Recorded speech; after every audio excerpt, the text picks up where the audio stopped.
expression of the 130 crore Indians who have full confidence in their capabilities and skills. We are already part of international groupings such as the G20 and the BRICS, the Coalition for Disaster Resilient Infrastructure, and the International Solar Alliance are realities today due to India's efforts. The proposals in Part A will further strengthen the Sankalp of Nation First, doubling farmers' income, strong infrastructure, healthy India, good governance, opportunities for youth, education for all, women empowerment, and inclusive development, among others. Additionally, also on the path to fast implementation are the 13 promises we had made in the budget of 2015-16, which were to materialize during the Amrit Mahotsav of 2022 on the 75th year of our independence. They too resonate with the vision of Atmanirbharta. The budget proposals for 21-22 rest on 6 pillars: health and well-being, physical and financial capital and infrastructure, inclusive development for aspirational India, reinvigorating human capital, innovation and R&D, and as 6th, minimum government and maximum governance. I now move to talking about the first pillar, health and well-being. Even at the outset, I would like to say that the investment on health infrastructure in this budget has increased substantially. Progressively, as institutions absorb more, we shall commit more. Taking a holistic approach to health, we focus on strengthening 3 areas: preventive, curative, and well-being. Health systems. A new centrally sponsored scheme, PM Atmanirbhar Swasth Bharat Yojana, will be launched with an outlay of about 64,180 crores over 6 years. This will develop capacities of primary, secondary, and tertiary care health systems, strengthen existing national institutions, and create new institutions to cater to detection and cure of new and emerging diseases. This will be in addition to the National Health Mission. The main interventions under the scheme are support for over 17,000 rural and 11,000 urban health and wellness centers, setting up integrated public health labs in all districts, and 3,382 block public health units in 11 states, establishing critical care hospital blocks in 602 districts and 12 central institutions, strengthening of National Center for Disease Control, its 5 regional branches and 20 metropolitan health surveillance units, expansion of the integrated health information portal to all states and UTs to connect all public health labs, operationalization of 17 new public health units, and strengthening of 33 existing public health units at points of entry, that is, at 32 airports, 11 seaports, and 7 land crossings, setting up of 15 health emergency operations centers and 2 mobile hospitals, and setting up of a National Institution for One Health, a regional research platform for WHO, World Health Organization, Southeast Asia Region Office, 9 biosafety level 3 laboratories, and 4 regional national institutes for virology. Nutrition. To strengthen nutritional content, delivery, outreach, and outcome, we will merge the Supplementary Nutrition Program and the Poshan Abhiyan and launch the Mission Poshan 2.0. We shall adopt an intensified strategy to improve nutritional outcomes across 112 aspirational districts. Universal coverage of water supply. The World Health Organization has repeatedly stressed the importance of clean water, sanitation, and clean environment as a prerequisite to achieving universal health. The Jal Jeevan Mission Urban will be launched. It aims at universal water supply in all 4,378 urban local bodies with 2.86 crores household tap connections as well as liquid waste management in 500 Amrit cities. It will be implemented over 5 years with an outlay of 2,87,000 crores.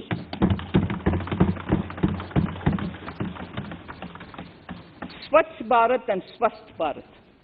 For further Swachhata of urban India, we intend to focus on complete fecal sludge management and wastewater treatment, source segregation of garbage, reduction in single-use plastic, reduction in air pollution by effectively managing waste from construction and demolition activities, and bioremediation of all legacy dump sites.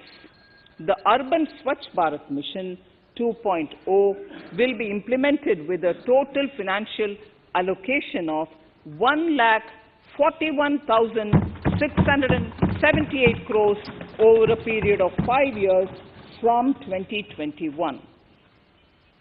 Clean air. To tackle the burgeoning problem of air pollution, I propose to provide an amount of 2,217 crores of rupees for 42 urban centers with a million-plus population in this budget. Scrapping policy. We are separately announcing, Honorable Speaker, a voluntary vehicle scrapping policy to phase out old and unfit vehicles. This will help in encouraging fuel-efficient, environment-friendly vehicles, thereby reducing vehicular pollution and oil import bills. Vehicles would undergo fitness tests in automated fitness centers after 20 years in case of personal vehicles and after 15 years in case of commercial vehicles. Details of the scheme will be separately shared by the ministry. Vaccines. The pneumococcal vaccine, a made-in-India product, is presently limited to only 5 states. It will be rolled out across the country. This will avert more than 50,000 child deaths annually. Honorable Speaker, I have provided 35,000 crores of rupees for COVID-19 vaccine in this year 21-22. I am committed to provide further funds if required. So the budget outlay for health and well-being is 2,23,846 crores in this BE 21-22 as against the BE of only 94,452 crores, and it marks an increase of 137%. The details of the same are at Annexure 1 of the speech. Honorable Speaker, I now move to the second pillar, physical and financial capital and infrastructure. Atmanirbhar Bharat, production-linked incentive schemes are things which I would like to place an emphasis. For a $5 trillion economy, our manufacturing sector has to grow in double digits on a sustained basis. Our manufacturing companies need to become an integral part of global supply chains, possess core competence and cutting-edge technology. To achieve all of the above, PLI schemes to create manufacturing global champions for an Atmanirbhar Bharat have been announced for 13 sectors. For this, the government has committed nearly 1.97 lakh crores over 5 years starting this financial year. This initiative will help bring scale and size in key sectors, create and nurture global champions, and provide jobs to our youth. Textiles. To enable the textile industry to become globally competitive, attract large investments, and boost employment generation, a scheme of Mega Investment Textiles Park will be launched in addition to the PLI schemes. This will create world-class infrastructure with plug-and-play facilities to create global champions in exports. 7 textile parks will be established over 3 years. Infrastructure. The National Infrastructure Pipeline, which I announced in December 2019, is the first of its kind. Whole of government exercise ever undertaken by Government of India. The NIP was launched with 6,835 projects. The project pipeline has now expanded to 7,400 projects. Around 217 projects worth rupees 1.10 lakh crores under some key infrastructure ministries have been completed. The NIP is a specific target which this government is committed to achieving over the coming years. It will require major increase in funding from both the government and the financial sector. In this budget, I propose to take concrete steps to do this in 3 ways. Firstly, by creating the institutional structures. Secondly, by a big thrust on monetizing assets. And thirdly, by enhancing the share of capital expenditure in central and state budgets. Infrastructure needs long-term debt financing. A professionally managed development financial institution is necessary to act as a provider, enabler, and catalyst for infrastructure financing. Accordingly, I shall introduce a bill to set up a development financial institution. I have provided a sum of 20,000 crore rupees to capitalize this institution. The ambition is to have a lending portfolio of at least 5 lakh crores for this DFI within 3 years' time. Debt financing of InvITs and REITs by foreign portfolio investors will be enabled by making suitable amendments in the relevant legislations. This will further ease access of finance to InvITs and REITs, thus augmenting funds for infrastructure and real estate sectors. Asset monetization. Monetizing operating public infrastructure. Monetizing operating public infrastructure assets is a very important financing option for new infrastructure construction. A national monetization pipeline of potential brownfield infrastructure assets will be launched. An asset monetization dashboard will also be created for tracking the progress and to provide visibility to investors.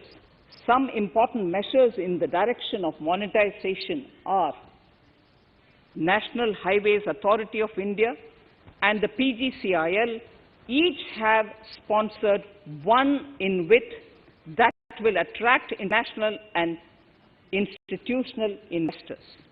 5 operational roads with an estimated enterprise value of 5,000 crores of rupees are being transferred to the NHAI InvIT. Similarly, transmission assets of value 7,000 crores will be transferred to PGCIL InvIT. Railways will monetize dedicated freight corridor assets for operations and maintenance after commissioning. A next lot of airports will be monetized for operations and management concessions. Other core infrastructure assets that will be rolled out under the asset monetization programs are NHAI operational toll roads, 2 transmission assets of PGCL, 3 oil and gas pipelines of GAIL, Gas Authority of India Limited, IOCL and HPCL, Airports Authority of India airports in Tier 2 and 3 cities, other railway infrastructure assets, warehousing assets of CPSE, such as the Central Warehousing Corporation and NAFED, among others, and sports stadiums. Sharp increase in capital budget. In the BE 2020-21, we had provided for 4.12 lakh crores for capital expenditure. It was our effort that in spite of resource crunch, we should spend more on capital, and we are likely to end this year at around 4.39 lakh crores, which I have provided in the RE of 2020-2021. For 21-22, I propose a sharp increase in capital expenditure and thus have provided 5.54 lakh crores, which is 34.5% more than the BE of 2020-2021. Of this, I have kept a sum of more than 44,000 crores in the budget head of the Department of Economic Affairs to be provided for projects, programs, or departments that show good progress in capital expenditure and are in need of further funds. Over and above this expenditure, we would also be providing more than 2 lakh crores to states and autonomous bodies for their capital expenditure. We will also work out specific mechanisms to nudge states to spend more of their budget on creation of infrastructure.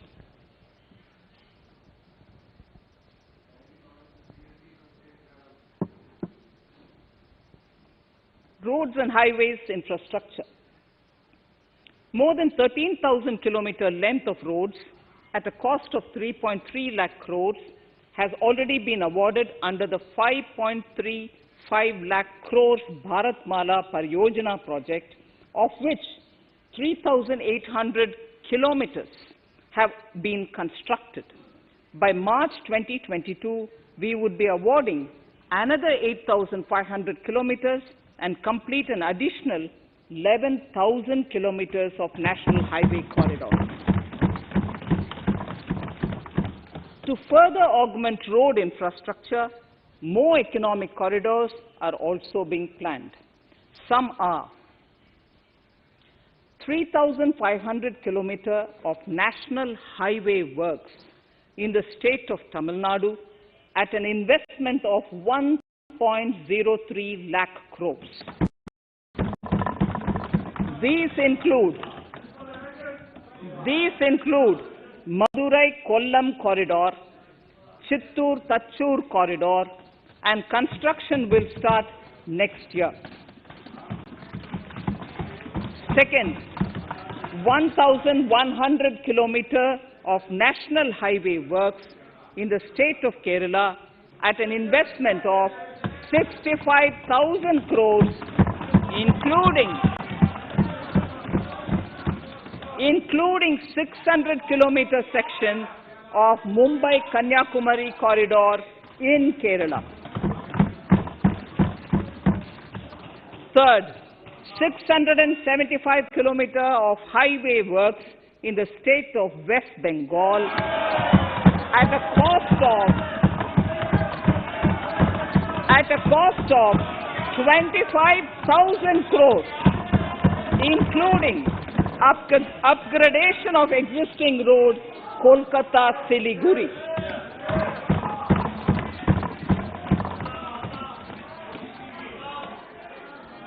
National highway works of around 19,000 crores are currently in progress in the state of Assam. further works of more than 34,000 crores, covering more than 1,300 kilometers of national highways, will be undertaken in the state in the coming 3 years. Some of the flagship corridors and other important projects that would see considerable activity in 2021-22 are in Annexure 2 to my speech. I am also providing an enhanced outlay of 1,18,101 lakh crores, 1,18,101 crores for Ministry of Road Transport and Highways, of which 1,08,230 crores is for capital, the highest ever provided. Railway infrastructure. Honorable Speaker, sir, Indian Railways have prepared a National Rail Plan for India 2030. The plan is to create a future-ready railway system by 2030. Bringing down the logistic costs for an industry is at the core of our strategy to enable Make in India. It is expected that Western Dedicated Freight Corridor and Eastern Dedicated Freight Corridor will be commissioned by June 2022. The following additional initiatives are also proposed. The Sonnagar-Gomo sections, 263 kilometers of Eastern Dedicated Freight Corridor, will be taken up in PPP mode in this year itself. Gomo-Dankuni section of 274.3 kilometers will be also taken up shortly in short succession. We will undertake future dedicated freight corridor projects, namely East Coast Corridor from Kharagpur to Vijayawada, East-West Corridor from Bhusaval to Kharagpur to Dankuni, and North-South Corridor from Itarsi to Vijayawada. Detailed project reports will be undertaken in the first phase. Broad gauge route kilometers, RKM as I referred to, electrified is expected to reach 46,000 kilometers, 46,000 RKM.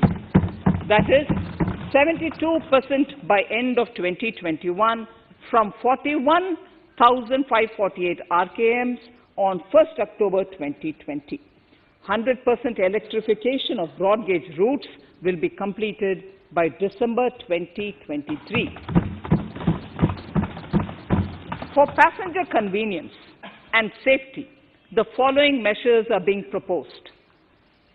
We will introduce the aesthetically designed Vista Dome LHB coach on tourist routes to give better travel experience to passengers. The safety measures undertaken in the past few years have borne results. To further strengthen this effort, high-density network and highly utilized network routes of Indian Railways will be provided with an indigenously developed automatic train protection system that eliminates train collision due to human error.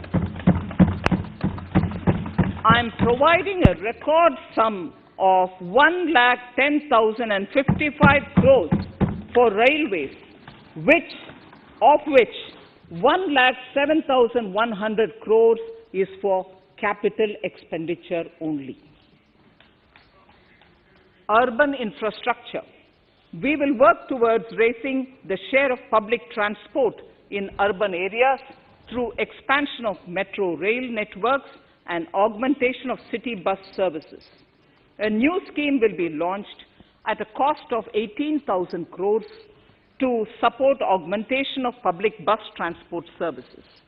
The scheme will facilitate deployment of innovative PPP models to enable private sector players to finance, to acquire, to operate, and to maintain over 20,000 buses. The scheme will boost the automobile sector, provide fillip to economic growth, create employment opportunities for our youth, and enhance ease of mobility for urban residents. A total of 702 kilometers of conventional metro is operational, and another 1,016 kilometers of metro and RRTS is under construction in 27 cities.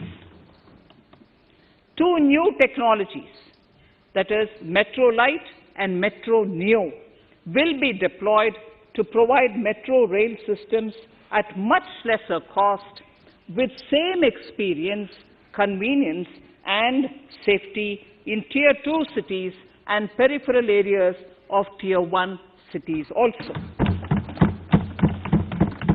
Central counterpart funding will be provided to Kochi Metro Railway Phase 2 of 11.5 kilometer at a cost of 1,957.05 crores. Chennai Metro Railway Phase 2 of 118.9 kilometers at a cost of 63,246 crores. Bengaluru Metro Railway Project Phase 2A and 2B of 58.19 kilometers at a cost of 14,788 crores. Nagpur Metro Rail Project Phase 2 and Nashik Metro at a cost of 5,976 crores and 2,092 crores respectively. Power infrastructure.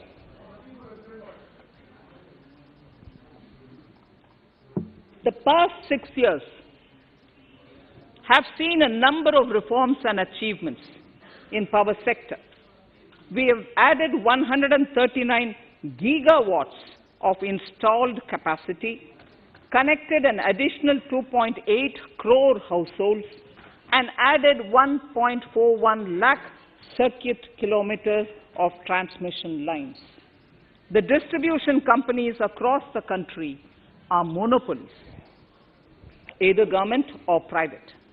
There is a need to provide choice to the consumers by promoting competition. A framework will be put in place to give consumers alternatives to choose from among more than one distribution companies. I read that sentence again. A framework will be put in place to give consumers alternatives to choose from among more than one distribution company. The viability of distribution companies is a serious concern. A revamped, reforms-based, results-linked power distribution sector scheme will be launched with an outlay of 3,05,984 crores over 5 years. The scheme will provide assistance to DISCOMs for infrastructure creation, including prepaid smart metering, feeder separation, upgradation of systems, etc., tied to financial improvements. Prime Minister, while speaking at the third Reinvestment Conference in November 2020, had announced plans to launch a comprehensive national hydrogen energy mission. It is now proposed to launch a hydrogen energy mission in 2021-22 for generating hydrogen from green power sources. Ports, shipping and waterways. Major ports will be moving from managing their operational services on their own to a model where a private partner will manage it for them. For the purpose, 7 projects worth more than 2,000 crores will be offered by the major ports on private-public partnership mode in FY 21-22. A scheme for promoting flagging of merchant ships in India will be launched by providing subsidy support to Indian shipping companies in global tenders floated by ministries and CPSCs. An amount of 1,624 crores will be provided over 5 years. This initiative will enable greater training and employment opportunities for Indian seafarers, besides enhancing Indian companies' share in global shipping. India has enacted Recycling of Ships Act in 2019 and acceded to the Hong Kong International Convention. Around 90 ship recycling yards at Alang in Gujarat have already achieved HKC-compliant certificates. Efforts will be made to bring more ships to India from Europe and Japan. Recycling capacities of around 4.5 million light displacement ton LDT will be doubled by 2024. This is expected to generate an additional 1.5 lakh jobs for our youth. Petroleum and natural gas. Our government has kept fuel supplies running across the country without interruption during the COVID-19 lockdown period. Taking note of the crucial nature of the sector in people's lives, the following key initiatives are being announced. 1. Ujjwala scheme, which has benefited 8 crore households, will be extended to cover 1 crore more beneficiaries. We will add 100 more districts in next 3 years to the city gas distribution network. A gas pipeline project will be taken up in the Union Territory of Jammu and Kashmir. An independent gas transport system operator will be set up for facilitation and coordination of booking of common carrier capacity in all natural gas pipelines on a non-discriminatory open access basis. Financial capital. I propose to consolidate the provisions of the SEBI Act 1992, Depositories Act 1996, Securities Contracts Regulation Act 1956, and Government Securities Act 2007 into a rationalized single Securities Markets Code. The government would support the development of a world-class fintech hub at the GIFT IFSC. To instill confidence amongst the participants in corporate bond market during times of stress and to generally enhance secondary market liquidity, it is proposed to create a permanent institutional framework. The proposed body would purchase investment-grade debt securities both in the stressed and normal times and help in the development of the bond market. In the budget 2018-19, government had announced its intent to establish a system of regulated gold exchanges in the country. For the purpose, SEBI will be notified as the regulator, and Warehousing Development and Regulatory Authority will be strengthened to set up a commodity market ecosystem arrangement, including vaulting, assaying, logistics, etc., in addition to warehousing. Towards investor protection, I propose to introduce an investor charter as a right of all financial investors across all financial products. To give a further boost to the non-conventional energy sector, I propose to provide additional capital infusion of 1,000 crores to Solar Energy Corporation of India and 1,500 crores to Indian Renewable Energy Development Agency. I propose to amend the Insurance Act 1938 to increase the permissible FDI limit from 49% to 74% in insurance companies and allow foreign ownership and control with safeguards. Under the new structure, the majority of directors on the board and key management persons would be resident Indians with at least 50% of directors being independent directors and specified percentage of profits being retained as general reserve. Stressed asset resolution by setting up a new structure. The high level of provisioning by public sector banks of their stressed assets calls for a measure to clean up the bank books.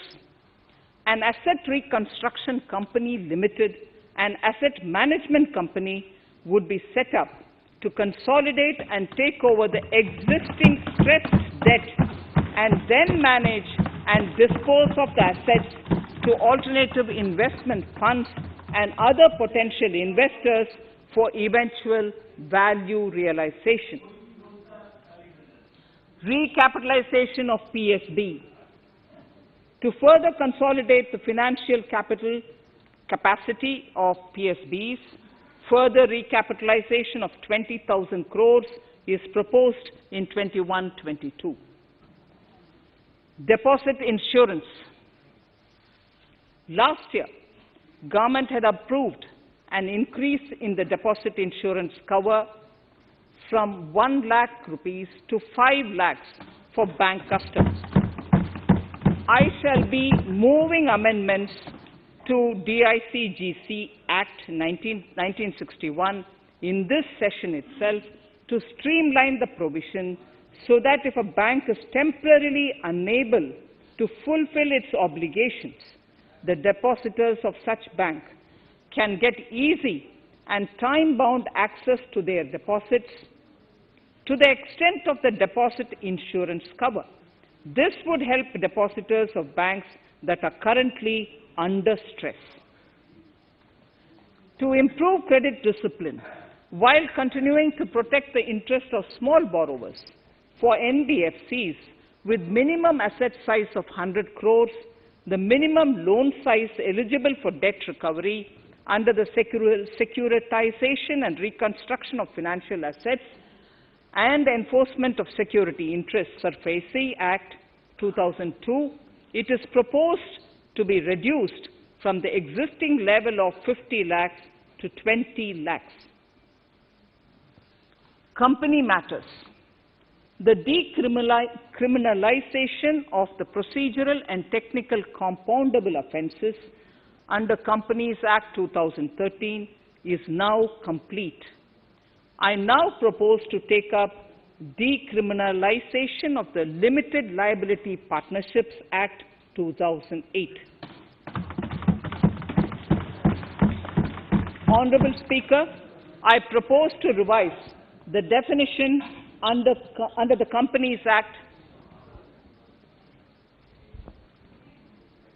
2013 for small companies by increasing the threshold for paid-up capital from not exceeding 50 lakh to not exceeding 2 crores and turnover from not exceeding 2 crores to not exceeding 20 crores.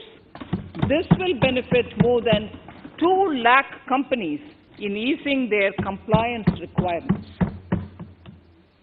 As a further measure which directly benefits startups and innovators, I propose to incentivize the incorporation of one-person companies by allowing one-person companies to grow without any restriction on paid-up capital and turnover, allowing their conversion into any other type of company at any time, reducing the residency limit for an Indian citizen to set up an one-person company from 182 days to 120 days, and allow also non-resident Indians to incorporate OPCs in India. This will be a big boost for startups. To ensure faster resolution of cases, the NCLT framework will be strengthened, e-court system shall be implemented, and alternate methods of debt resolution and special framework for MSMEs shall be introduced.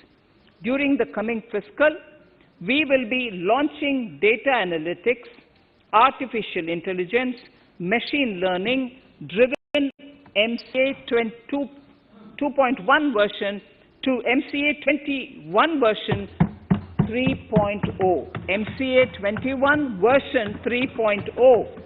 This version 3.0 will have additional modules for e-scrutiny, e-adjudication, e-consultation, and compliance management. Disinvestment and strategic sale. In spite of COVID-19, we have kept working towards strategic disinvestment. A number of transactions, namely BPCL, Air India, Shipping Corporation of India, Container Corporation of India, IDBI Bank, Bharat Earth Movers Limited, Pawan Hans, Neelachal Ispat Nigam Limited, among others, would be completed in 21-22. Other than IDBI Bank, we propose to take up the 2 public sector banks and 1 general insurance company in the year 21-22. This would require legislative amendments, and I propose to introduce the amendments in this session itself. In 21-22, we would also bring the IPO of LIC, for which I am bringing the requisite amendments in this session itself. In the Atmanirbhar package, I had announced that we will come out with a policy of strategic disinvestment of public sector enterprises. I'm happy to inform the House that the government has the government has approved the said policy. The policy provides a clear roadmap for disinvestment in all non-strategic and strategic sectors. We have kept 4 areas that are strategic, where bare minimum CPSEs will be maintained and rest privatized. In the remaining sectors of all CPSEs will be privatized. The main highlights of the policy are mentioned in Annexure 3. To fast forward the disinvestment policy, I'm asking NITI to work out on the next list of center public sector companies that would be taken up for strategic disinvestment. To similarly incentivize states to take to disinvestment of their public sector companies, we will work out an incentive package of central funds to states. Idle assets will not contribute to Atmanirbhar Bharat. The non-core assets largely consist of surplus land with government ministries and departments and public sector enterprises.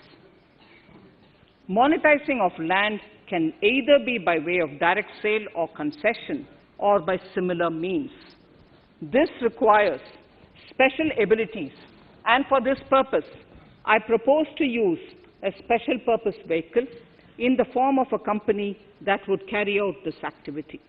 In order to ensure timely completion of closure of sick or loss-making CPSEs, we will introduce a revised mechanism that will ensure timely closure of such units.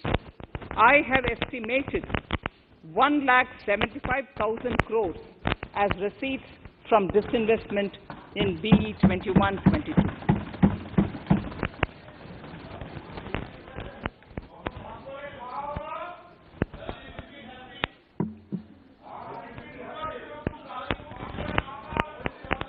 Government financial reforms. Under the Treasury Single Account, the TSA system, autonomous bodies directly draw funds from the government's account at the time of actual expenditure, saving interest costs. We will extend the TSA system for universal application from 21-22. On the recommendation of the 15th Finance Commission, we have undertaken a detailed exercise to rationalize and bring down the number of centrally sponsored schemes.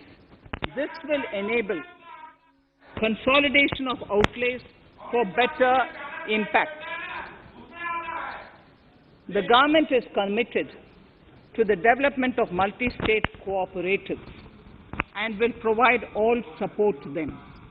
To further streamline the ease of doing business for cooperatives, I propose to set up a separate administrative structure for them. So the third pillar of Atmanirbhar Bharat, inclusive development for aspirational India. Honorable Speaker, sir, under this pillar, I will cover agriculture and allied sectors, farmers' welfare and rural India, migrant workers and labor, and financial inclusion. Agriculture. Our government is committed to the welfare of farmers. The MSP regime has undergone a sea change to assure price that is at least 1.5 times the cost of production across all commodities.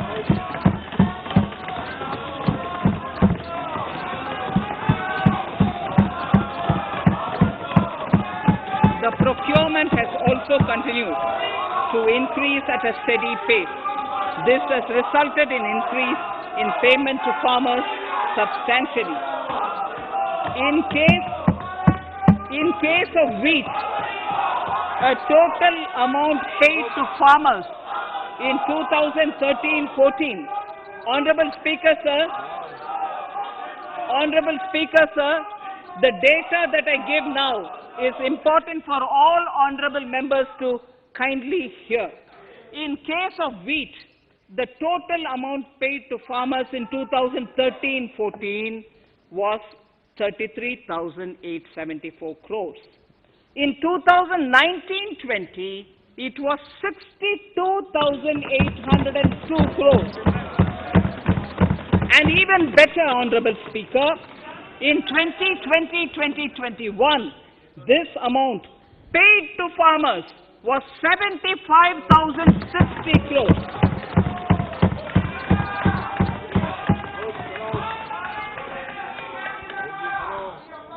Honorable Speaker, again an important fact, the number of wheat growing farmers that were benefited increased in 2020-21 to 43.36 lakhs compared to 35.57 lakhs in 2019-20. That much of an increase within 1 year. For paddy, again an important data. For paddy, the amount paid in 2013-14 was 63,928 crores. In 2019-20, this increased to 1,41,930 crores. Even better, in 2020-2021, in 2020-21, this is further estimated, and I'm saying this is further estimated because the procurement is ongoing, and therefore I can't give you the final figure. This is further estimated to increase to 1,72,752 crores. The number of farmers benefited increased from 1.24 crores in 2019-20 to 1.54 crores in 2020-21. In the same way, Honorable Speaker, sir, in the case of pulses, the amount paid in 2013-14 was 236 crores. In 2019-20, this was increased to 8,285 crores. Now in 2021, it is at 10,530 crores. More than 40 times increase from 2013-14. The receipts to cotton farmers have seen a stupendous increase from 90 crores in 2013-14 to 25,974 crores in, I'm giving you data as of 27th January 2021, this is bound to increase. From 90 crores for cotton farmers in 2013-14 to 25,974 crores in 2021. All the details in complete narration is available in Annexure 4 to my speech.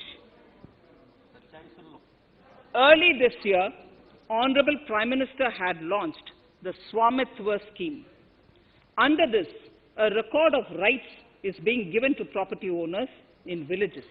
Up till now, about 1.80 lakh property owners in 1,241 villages have been provided cards. I propose during 21-22 to extend this to cover all states and union territories. To provide adequate credit to our farmers, I have enhanced the agricultural credit target to 16.5 lakh crores in this year. We will focus on ensuring increased credit flow to animal husbandry, Pashupalan, dairy, and to Matsyakar, to the fisheries. We are enhancing the allocation to the Rural Infrastructure Development Fund from 30,000 crores to 40,000 crores. The Micro Irrigation Fund, with a corpus of 5,000 crores, has been created under NABARD. I propose to double it by augmenting it by another 5,000 crores. To boost value addition in agriculture and allied products and their exports, the scope of Operation Green Scheme, that is presently applicable to only tomatoes, onions, and potatoes, will be enlarged to include 22 perishable crops. Around 1.68 lakh crore farmers, around 1.68 crore farmers are registered, and 1.14 lakh crores of rupees trade value has been carried out through e-NAMs, the National Agricultural Market. Keeping in view the transparency and the competitiveness that e-NAM has brought into the agricultural market, 1,000 more mandis will be integrated with e-NAM. Honorable Speaker, sir, with all this, the Agricultural Infrastructure Fund would be made available to the APMCs for augmenting their infrastructure facilities.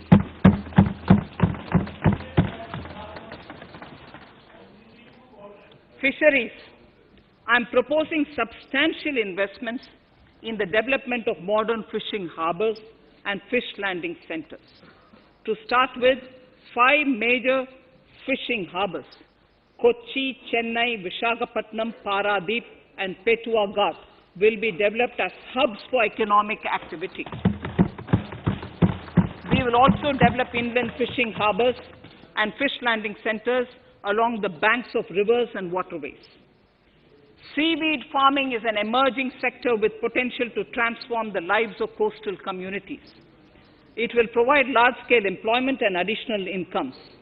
To promote seaweed farming and cultivation, I propose a multi-purpose seaweed park to be established in Tamil Nadu. Migrant workers and laborers. We have launched the One Nation, One Ration Card scheme, through which beneficiaries can claim their rations anywhere in the country. Migrant workers in particular benefit from the scheme. Those staying away from their families can partially claim their ration where they are stationed, while their family in their native places can claim the rest. I'm happy to inform you that One Nation, One Ration Card plan is under implementation by 32 states and union territories, reaching about 69 crore beneficiaries. That's a total of 86% beneficiaries covered. The remaining 4 states and UTs will be integrated in the next few months. To further extend our efforts towards the unorganized labor force, migrant workers in particular. I propose to launch a portal that will collect relevant information on gig workers, building and construction workers, among others. This will help formulate health, housing, skill, insurance credit, and food schemes for all migrant workers. We will conclude a process that began 20 years ago with the implementation of the 4 labor codes. For the first time globally, social security benefits will be extended to gig and platform workers.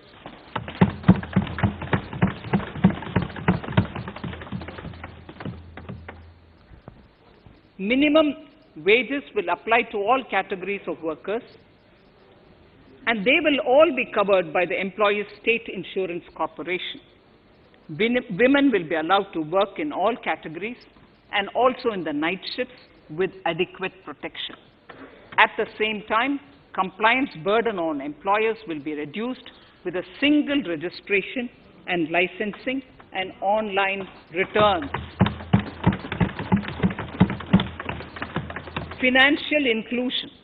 To further facilitate credit flow under the scheme of Stand Up India for the scheduled castes and scheduled tribes and also women, I propose to reduce the margin money requirement from 25% to 15% only, and to also include loans for activities in allied sectors in allied activities in agriculture. We have taken a number of steps to support the MSME sector. In this budget, I have provided 15,700 crores to this sector, more than double of the last year's B. Honorable Speaker, sir, I now go to the 4th pillar, reinvigorating human capital. The national education policy announced recently has had good reception. In school education, more than 15,000 schools will be qualitatively strengthened to include all components of the national education policy. They shall emerge as exemplar schools in their regions, hand-holding and mentoring other schools to achieve the ideals of policy. 100 new Sainik schools will be set up in partnership with NGOs, private schools, and states. Higher education. In Budget 2019-20, I had mentioned about the setting up of a higher education commission in India. We would be introducing the legislation this year to implement the same. It will be an umbrella body having 4 separate vehicles for standard setting, accreditation, regulation, and funding. Many of our cities have various institutions, universities, and colleges supported by the Government of India. Hyderabad, for example, has about 40 major institutions. In 9 such cities, we will create a formal umbrella structure so that these institutions can have better synergy while also retaining their internal autonomy. A glue grant will be set aside for this purpose. For accessible higher education in Ladakh, I propose to set up a central university in Leh.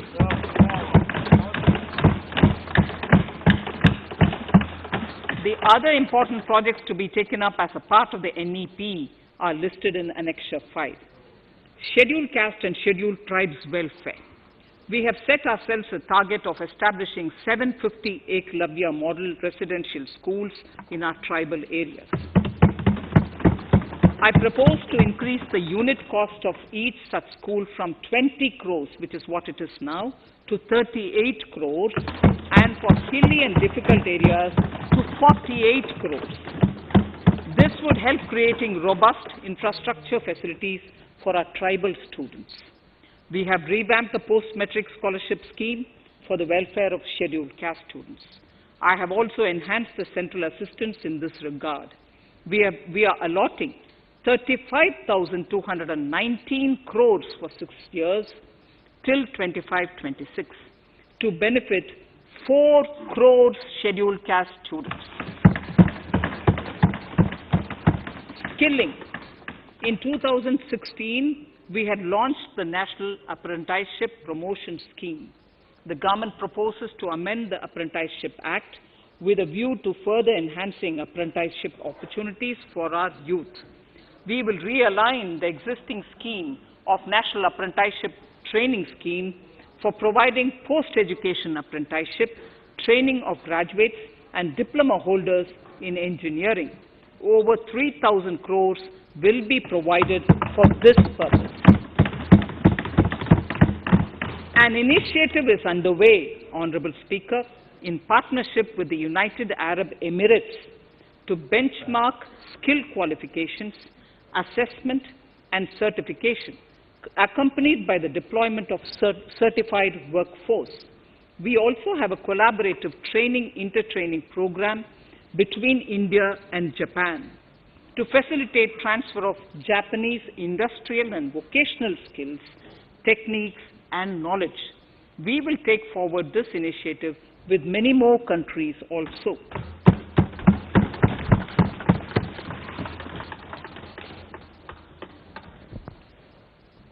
Innovation and R&D. In my budget speech of 2019, I had announced the National Research Foundation. We have now worked out the modalities, and the NRF outlay will be of 50,000 crores over 5 years. It will ensure that the overall research ecosystem in the country is strengthened with focus on identified national priority thrust areas. There has been a manifold increase in digital payments in the recent past. To give a further boost to digital transactions, I earmarked 1,500 crores for a proposed scheme that will provide financial incentive to promote digital mode of payment. We will undertake a new initiative, National Language Translation Mission. This will enable the wealth of governance and policy-related knowledge on the Internet being made available in major Indian languages.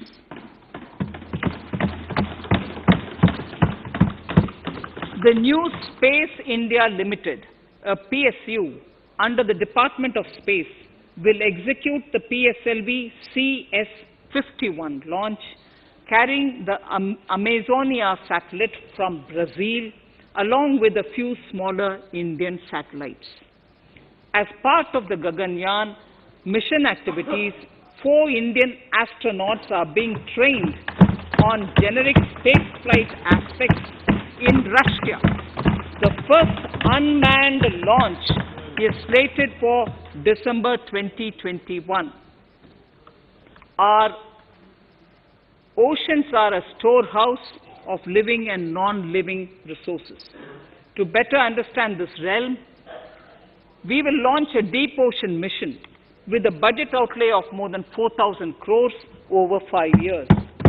This mission will cover deep ocean survey exploration and projects for the conservation of deep sea biodiversity.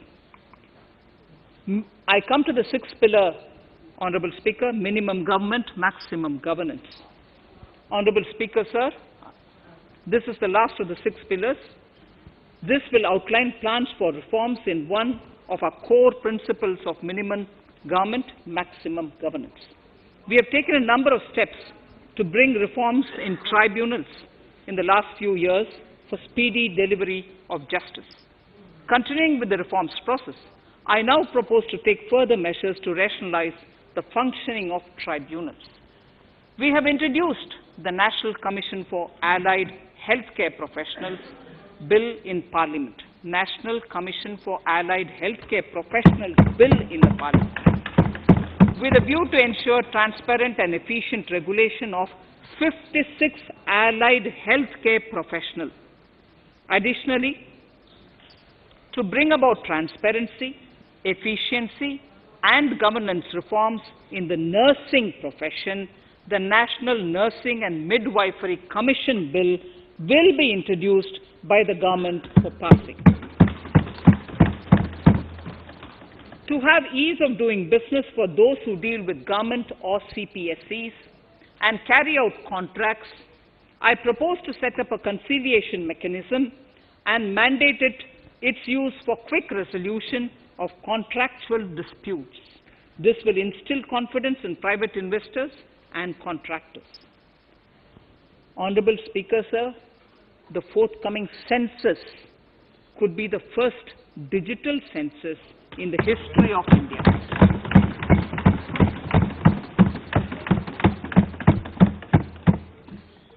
For this monumental milestone marking task, I have allocated 3,768 crores in this year, 21-22. Honorable Speaker, Goa is celebrating the Diamond Jubilee year of the state's liberation from Portuguese rule. From the Government of India's side, I propose to grant 300 crores to the Government of Goa for the celebration. I propose to provide 1,000 crores for the welfare of tea workers, especially women and children in Assam and West Bengal. A special scheme will be devised for the same.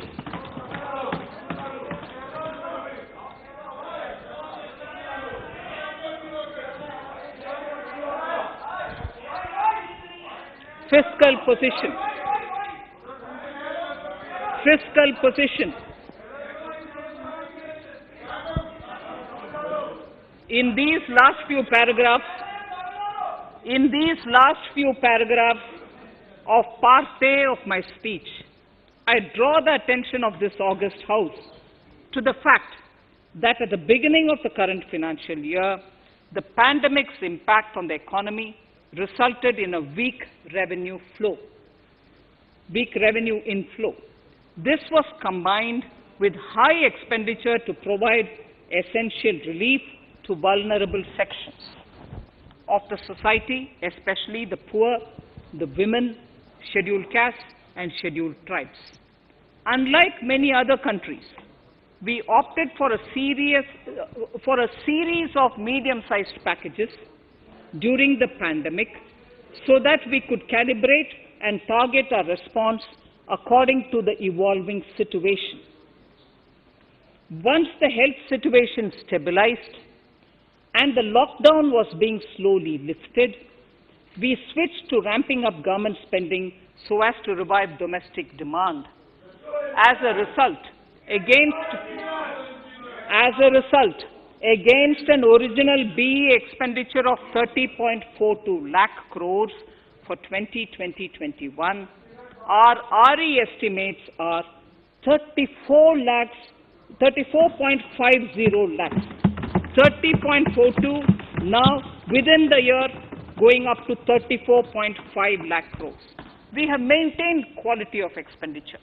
The capital expenditure estimated in the RE is 4.39